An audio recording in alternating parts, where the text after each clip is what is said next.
Jaz treniram pri Dunkin Devilsih in odločil sem se, pa ker sem videl na enem nastopu, bilo je adrenalinsko, pa hotel sem biti tak člani, ki so nastopali tiskati. Večinoma so šolcev, včasih tudi učiteljceva športno, sprašujejo, kaj znam, pa tudi potem pri telovadbi pokažem, če imamo trampolin, kakšen trik. Treniram zdaj že 4. leto. Najbolj zahteven mi je, ko nas trener razteguje, ko imamo na začetku ogrevanja, ko delamo špage. Najboljše mi je pa pač zabijati, pa delati akcije bolj za saltami pa to. Iščemo osnovnošolce, ki imajo veliko zagona, ki imajo radi šport.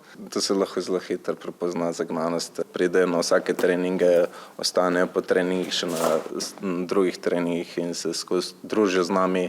Prvo imaš približno tako 1 let, da znaš dobro skakati, pa večina trikov se začneš pa učiti. Vedno se na začetku zmenimo, kaj bo kdo naredil, pol ta zadnji reče, kdaj bomo štartali, da ne bomo naredili česa narobe.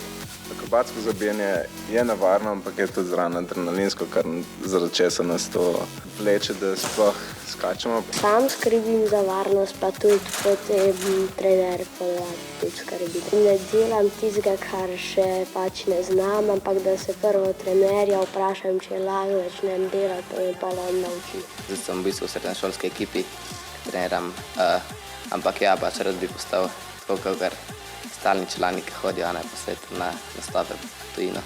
Recimo, da bi kaj natreniral najvišji skok na veliki prožni ponjavi ali pa največ salt zaporedoma.